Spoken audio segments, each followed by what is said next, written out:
Hi friends, welcome back to my channel, and if you're new, welcome. Today I'm going to be discussing all the books that I read in July.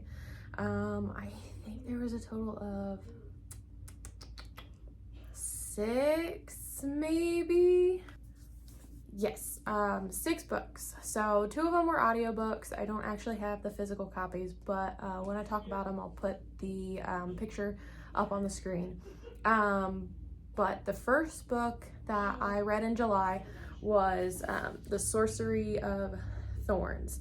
So this book is about a young girl who she grew up in a library.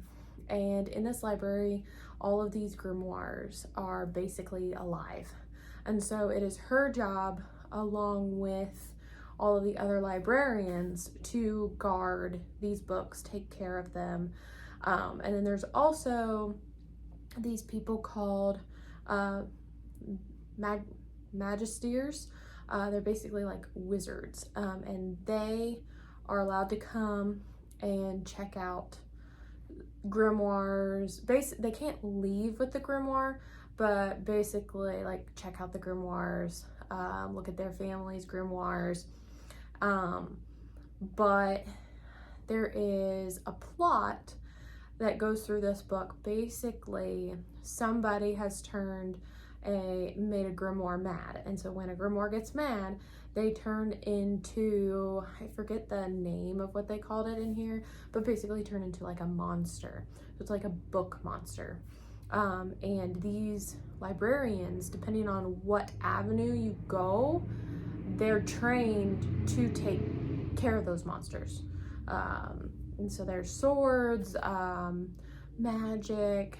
It's very, I wouldn't say whimsical, but the writing is just really good. Easy to read, fast paced. So anyway, plot in this is she was basically charged with killing this grimoire because it became a monster, and they don't know what happened, and they think that she killed the warden.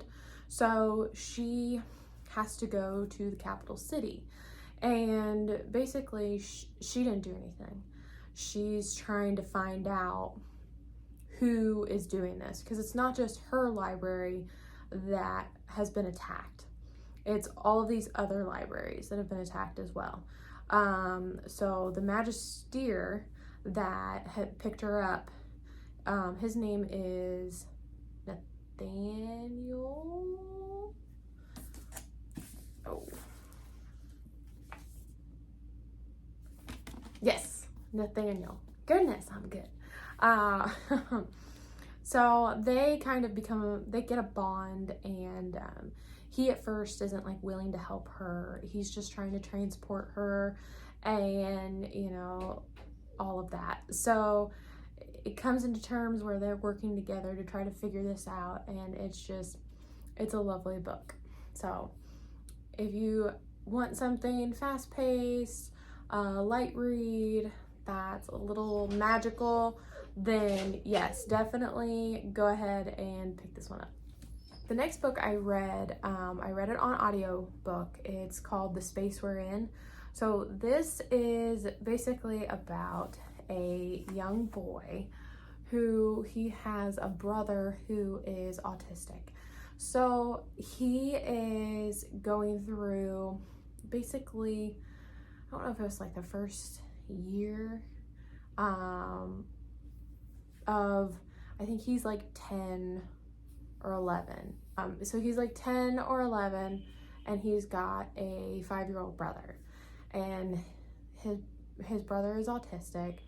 He sees what's going on with his mom and his dad, and he doesn't quite understand why things are the way they are, or why his brother is different per se. But then he sees, like, through the book, it progresses into, you know, he's always going to be there for his brother no matter what's going on. But there's some different things that pop up where it's like, okay, now what do we do? And what's gonna happen to Max? How are we gonna help Max? And Max is the brother with autism.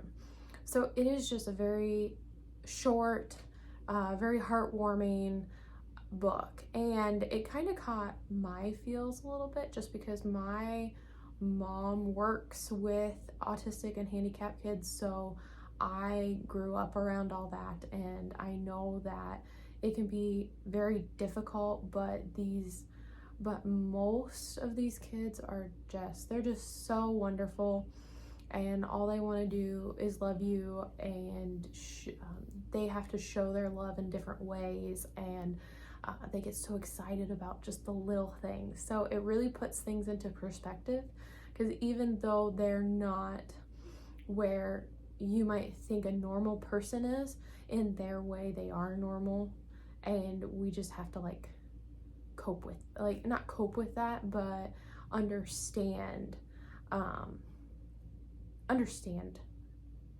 for them and with them.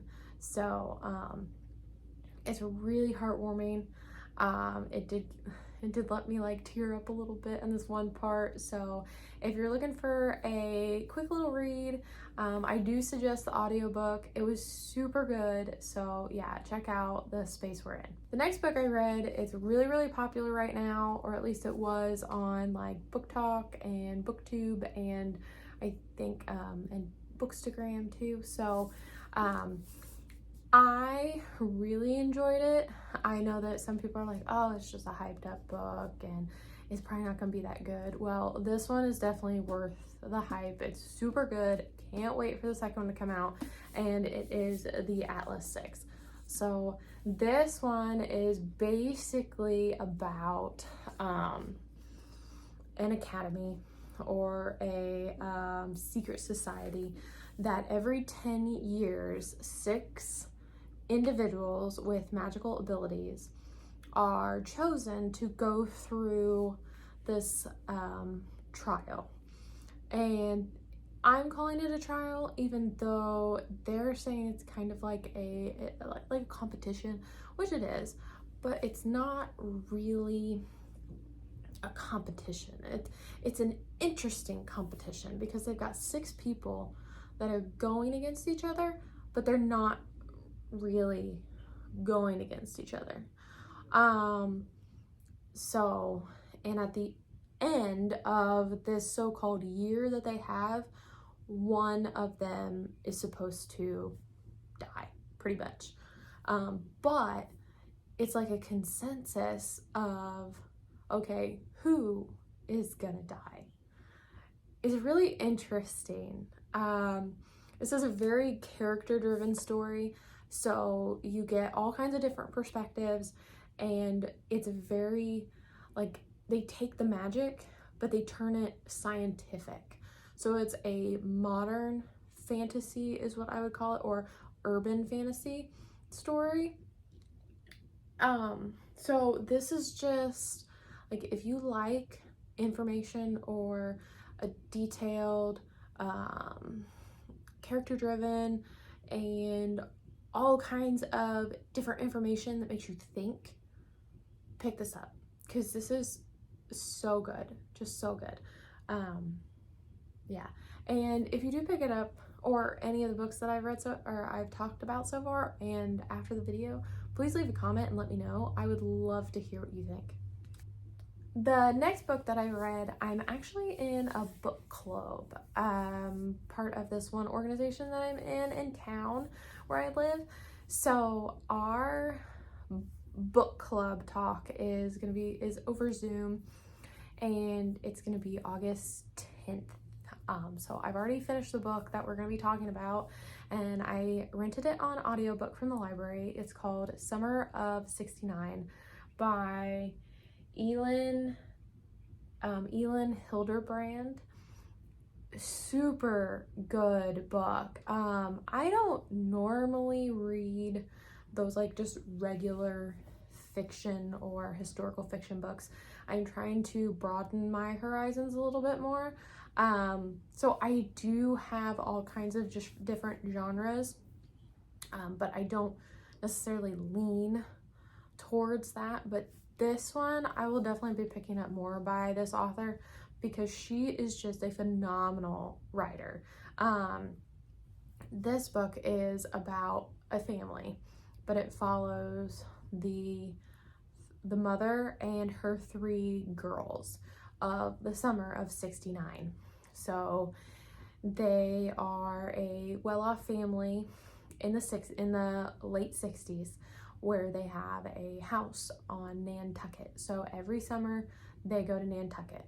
Well, the mother is hiding something, and she's also worried about her son, who is deployed over at Vietnam. So then you have that. You've got her oldest daughter who is pregnant, and there's issues with her and her husband, and then just the issues of her being pregnant and all of that. So that's very interesting. And then you have the second oldest daughter, who is an activist, wants to set things right politically, change the world, that kind of personality type, very strong, very independent woman. And she isn't on Nantucket this year. She ends up being there at the end, but she gets a job and is, gets into a little relationship, but she's trying to figure out like her end of it. And then you've also got the youngest daughter, who just turned 13. She is going through a little bit of a spell, doesn't entirely know who she is in that part of, hey, I'm, becoming a teenager, getting to be a young adult. Do I need to do this, or what about this? And oh my gosh, boys. So it's a very heartwarming, very interesting, just because for me, because of the age that I'm at, I understand all of these women, other than the mother, of course, because I don't have any kids right now, so there's not really any understanding, but I can kind of see on the outside looking in, especially with the relationship that I have with my mother, and not fully, but you can grasp the understanding, especially with, one of them's 25, the other one's 21, and then the youngest is 13. So definitely a great story. Plan to pick more up by that author. So yes, please check out The Summer of '69. The next book that I read was The War of Two Queens. It's part of the Blood and Ash series by Jennifer L. Armentrout. So I know this whole series, you either love it or you hate it. And I am one of those that love it. I love the romance side. I love the fantasy side. Now, at the beginning of these books, it wasn't like heavy fantasy plot. Definitely more romance plot driven. But in book 3, it started to become more fantasy plot driven. And I see the fantasy plot really expand in book 4. I think there's going to be 2 more books. I think there's 6 books total in this. So I'm definitely going to finish it. I'm too far into it not to. Yes, I do think that this book is a little long. I think there could have been some parts that didn't necessarily need to be in there. Some of the conversations I didn't think was very important, but then at the same time I can see why Jennifer L. Armentrout did put them in there. So I definitely enjoyed this. I cannot wait till the next one comes out. So yeah, if you're a fan, check it out. If you're not, that's okay. And then we are on the last book that I read for July. So to finish it up, I just wanted something quick, something Regency romance, and so I picked up Bringing Down the Duke. So this one, oh, I just loved the entire interactions with the Duke and oh crap, what's her name? Annabelle. My goodness.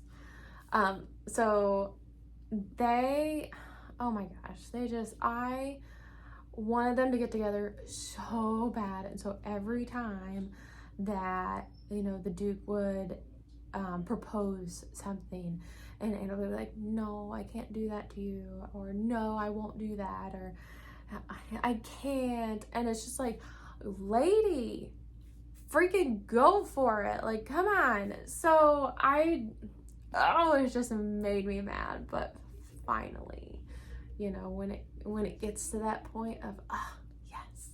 So you have that like finishing feeling of, okay, my heart is settled, I'm happy, this is great. But yeah, this is just a really light read, super easy to read. To be honest, I read this in, I would say, 2 days.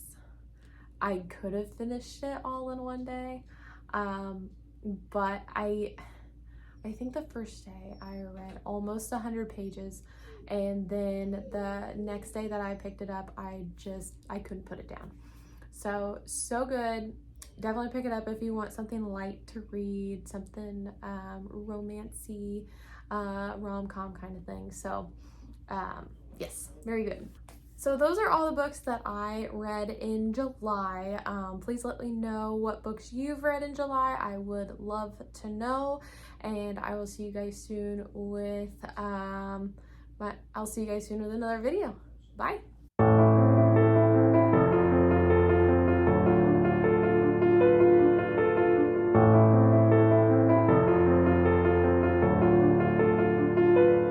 You got no place to hide, and I'm feeling like a villain, got a hunger inside.